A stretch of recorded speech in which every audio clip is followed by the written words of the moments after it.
Channel. My name is Sandeep. आज हम 10th class का chapter first chemical reaction and equation का रिमेनिंग पार्ट कवर करेंगे। पिछले वीडियो के अंदर हमने टाइप्स ऑफ केमिकल रिएक्शन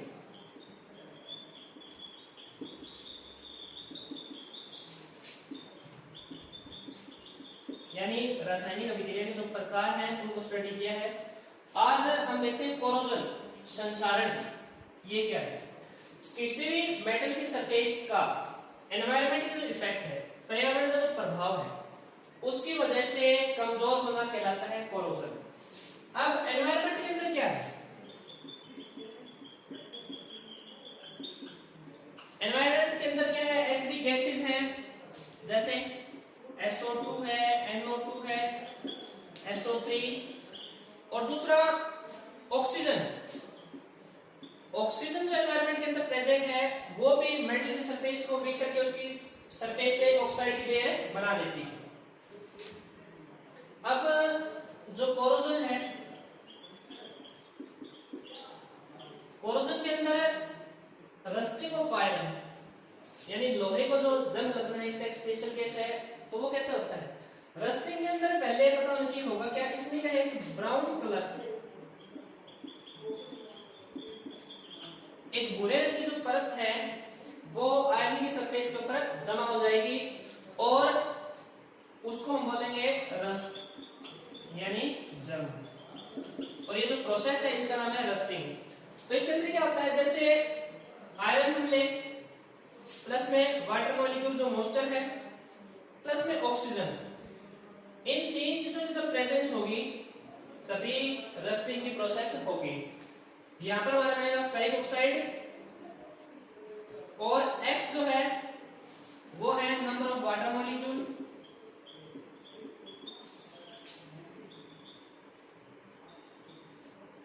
यानी जल के अणुओं की संख्या। अब इसमें तो ब्राउन कलर की जो है लेयर इसके ऊपर फॉर्म हो जाएगी और इसकी सरफेस को क्या कर देगी, बीक कर देगी। सिल्वर का एग्जांपल दें, सिल्वर की सरफेस हो जाएगी ब्लैक, यानी जो सतह है वो काले रंग की हो जाएगी। दूसरा कॉपर जो है, कॉपर की जो सरफेस है, सतह है, वो हो जाएगी ग्रीन कलर। अब हम देखते हैं कि रेंसिडिटी, विकृत गंधिता क्या है। इसके अंदर क्या होता है, जिन सब्सटेंस के अंदर ऑयल ऑफ फैट पाया जाता है उनको अगर लंबे समय तक ओपन स्पेस में रखा जाए तो उनकी स्मेल, टेस्ट और कलर में कुछ ना कुछ चेंज आ जाता है, उसे हम कहेंगे रेंसिडिटी। यानी वसा हुआ तेजित पदार्थों को जब लंबे समय तक खुले में रखा जाए तो उसकी गंध, स्वाद और रंग में परिवर्तन हो जाएगा। अब ये जो फूड आइटम्स हैं इनको हम यूज नहीं कर सकते हैं, ये हो चुके हैं अब ऑक्सीडाइज। अब कैसे रोकेंगे रेंसिडिटी को? प्रिवेंशन। रोकने का उपाय क्या है कि सबसे पहले जो स्टोरेज है इनको एयर टाइट कंटेनर के अंदर स्टोर करें।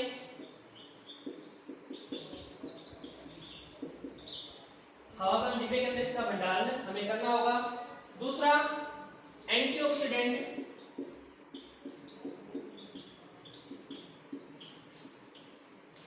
इसका यूज करके हम स्लो कर सकते हैं रेट ऑफ रेंसिडिटी, यानी इसकी दर को कम कर सकते हैं। तीसरा प्लस विद नाइट्रोजन या कोई अदर इंग्रेडिएंट्स है, जितने भी पैकेट्स होते हैं इनके अंदर हम इस चीज का यूज करके रेंसिडिटी को रोक सकते हैं। अब हमें ब्लूप्रिंट का सेकंड क्वेश्चन का सेकंड पार्ट इसके अंदर देखते हैं कि एक वर्ड इक्वेशन गिवन है, इसको हमें बैलेंस्ड केमिकल इक्वेशन के अंदर यानी एक संतुलित रासायनिक समीकरण के अंदर बदलना है, वो कैसे होगा? सबसे पहले हमें दिया है यहाँ पे बेरियम क्लोराइड, इसका मतलब क्या होना चाहिए, BaCl। बेरियम के होते हैं 2 पॉजिटिव, ये 2 नेगेटिव से कंबाइन रहेगा, प्लस में एल्यूमिनियम सल्फेट Al2SO4, ये एल्यूमिनियम सल्फेट का यहाँ पे फॉर्मूला। ऑन रिएक्शन प्रोडक्ट बना है हमारा बेरियम सल्फेट। 4, तो बेरियम पे 2 पॉजिटिव, ये 2 नेगेटिव। प्लस में करना है एल्युमिनियम क्लोराइड AlCl3, क्योंकि हमें पता है कि एल्युमिनियम में 3 पॉजिटिव होता है तो 3 नेगेटिव वाले से कंबाइन करेगा। अब ये है स्केलेटल केमिकल इक्वेशन, यानी कंकाली रासायनिक समीकरण है, क्योंकि नंबर ऑफ एटम्स जो है वो दोनों साइड बैलेंस नहीं है। इसको करने के लिए सबसे पहले हमें वो एलिमेंट चूज करना है जिसके पास सबसे ज्यादा नंबर ऑफ एटम्स है। तो यहाँ पे देखते हैं कि एल्युमिनियम, यहाँ पर इसके हैं 2, तो यहाँ पर है 1, यहाँ पर हम लगाएंगे 2। इसको यहाँ पर 2 करने से एल्युमिनियम तो हमारा बैलेंस हो चुका है। अब है हमारे पास क्लोरीन, क्लोरीन के 3 है, इसकी मल्टीप्लाई होगी इससे, ये कितने हो गए 6। तो यहाँ पर कितने हैं 2, तो 3 से इसकी मल्टीप्लाई करेंगे तो ये भी क्या हो गए 6। अब इसके बैलेंस होने के बावजूद हमारे पास यहाँ पर बेरियम हो चुका है 3, लेकिन यहाँ पे बेरियम कितना है 1, तो इस इक्वेशन को हम करेंगे 3 से मल्टीप्लाई। अब SO4 यहाँ पे 3 है, तो ये हमारी हो चुकी है एक बैलेंस्ड केमिकल इक्वेशन। अब इसके अंदर हम देख सकते हैं कि नंबर ऑफ एटम्स जो है वो क्या है, बैलेंस है। अब हम देखते हैं कि एक्सरसाइज का क्वेश्चन नंबर 5 का ए पार्ट। इसके अंदर गिवन है कि hydrogen gas combines with nitrogen to form ammonia.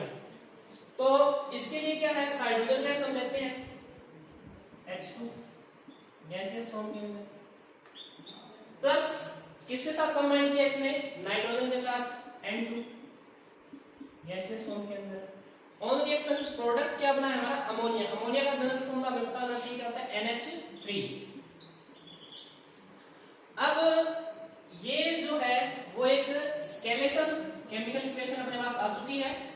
Number of atoms है, इसको बैलेंस करके एक बैलेंस्ड केमिकल इक्वेशन में ट्रांसफॉर्म कर देंगे।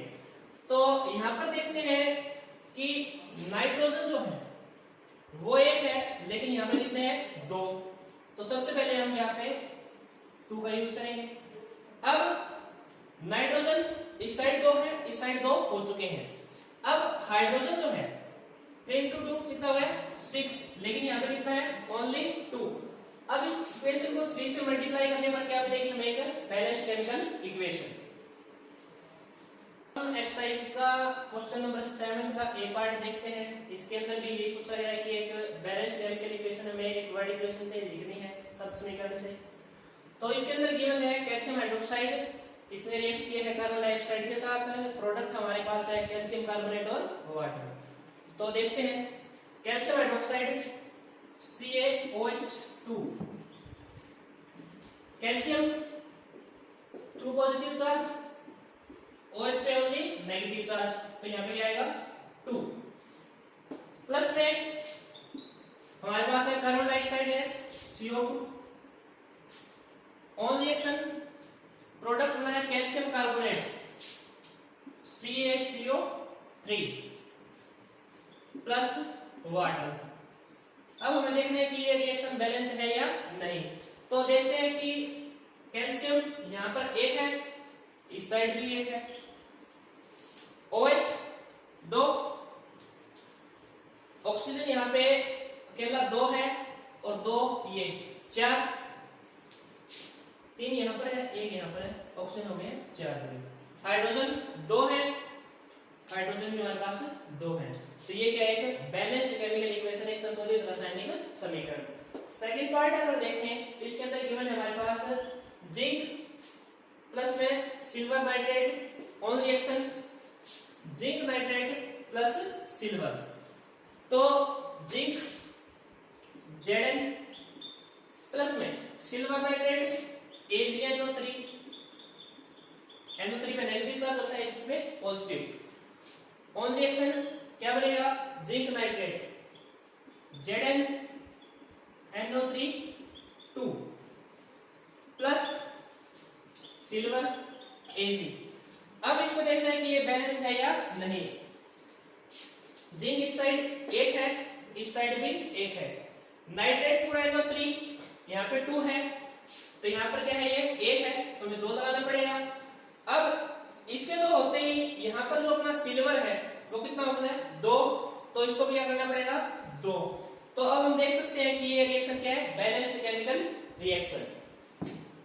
हम एक्सरसाइज का क्वेश्चन नंबर 10 देखते हैं। इसके अंदर पूछा गया है कि why is respiration considered as an exothermic reaction, कि श्वसन को एक ऊष्मा क्षेपीय विक्रिया क्यों कहा गया है। एक्सोथर्मिक रिएक्शन, सबसे पहले ये बताना चाहिए कि एक्सोथर्मिक रिएक्शन होते क्या है। वो रिएक्शन जिसमें प्रोडक्ट के साथ कुछ ना कुछ हीट निकले, जैसे हमने एग्जांपल लिया था कोल, ऑक्सीजन की प्रेजेंस में जब ये बंद होगा तो क्या रिलीज होगी यहाँ पे, कार्बन डाइऑक्साइड गैस प्लस में हीट। दूसरा, जब कैल्शियम ऑक्साइड को वाटर के साथ ट्रीट किया था तो वहां पे बना था कैल्शियम हाइड्रोक्साइड, और वहां पर भी हीट जो है इसके साथ रिलीज हुई थी।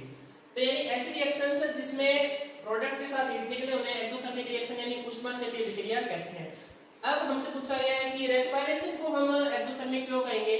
तो रेस्पिरेशन का मीनिंग क्या है, ऑक्सीडेशन ऑफ ग्लूकोज। बॉडी के अंदर जो भी ग्लूकोज प्रेजेंट है वो श्वास के साथ जो है उसका ऑक्सीडेशन होता है, यानी जो एंजाइम्स हैं वो फूड को स्मॉलर पार्ट्स के अंदर तोड़ देते हैं और उसके दौरान एनर्जी रिलीज होती है, यानी ऊर्जा जो है उसके साथ मुक्त होगी, और वो जो एनर्जी है एटीपी की फॉर्म में सेल के अंदर स्टोर होगी, जो हमारा माइटोकॉन्ड्रिया है, power house of the cell. ATP full form है एडिनोसिन ट्राइफॉस्फेट। अब एक्सरसाइज के अंदर एक क्वेश्चन है कि in the refining of silver the recovery of silver from silver nitrate solution involve a displacement by copper metal, यानी silver के शोधन के दौरान जो सिल्वर मेटल है सिल्वर नाइट्रेट से उसे जब हम ऑब्टेन करेंगे, प्राप्त करेंगे, तो उसके अंदर एक डिस्प्लेसमेंट यानी विस्थापन विक्रिया होगी। तो उसके लिए एक केमिकल रिएक्शन रिक्वायर्ड है जो कि है कॉपर प्लस में silver nitrate on reaction copper nitrate plus silver. तो ये कैसे हुई। अब हमें पता होना चाहिए कि डिस्प्लेसमेंट रिएक्शन यानी विस्थापन विक्रिया है क्या। इस रिएक्शन में क्या होता है, मोर रिएक्टिव एलिमेंट जो है वो लेस रिएक्टिव को अपनी पोजीशन से डिस्प्लेस कर देगा। तो इसके लिए हमें सबसे पहले पता होना चाहिए रिएक्टिविटी सीरीज का यानी क्रियाशीलता श्रेणी का। तो इसके अंदर देखते हैं कि रिएक्टिविटी हम टॉप से बॉटम डिक्रीज होती है। तो हम देखते हैं कि कॉपर यहाँ पर प्रेजेंट है हमारा और सिल्वर जो है वो नीचे है। अब ऊपर वाला जो होता है वो ज्यादा रिएक्टिव होता है, नीचे वाला लेस रिएक्टिव होता है। तो ये क्या है, इसको अपनी पोजीशन से डिस्प्लेस कर देगा। तो इसके अंदर देखिए कि यहाँ से कॉपर ने सिल्वर को डिस्प्लेस किया है और उसकी पोजीशन ली है, तो ये बना है कॉपर नाइट्रेट और सिल्वर जो है वो यहाँ पे अलग हुआ है। तो इस प्रकार ये एक डिस्प्लेसमेंट रिएक्शन है। तो स्टूडेंट्स चैप्टर फर्स्ट के अंदर आपको एक कंप्लीट एक्सप्लेनेशन प्लस में एक्सरसाइज और ब्लूप्रिंट के कुछ इंपॉर्टेंट क्वेश्चन है वो साथ में कवर करवा दिए गए हैं। अगर आपको किसी भी क्वेश्चन के अंदर डाउट है तो आप क्वेश्चन नंबर लिख के कमेंट बॉक्स में डाल सकते हैं। तो वीडियो को ज्यादा से ज्यादा लाइक शेयर और सब्सक्राइब करें। धन्यवाद, जय हिंद।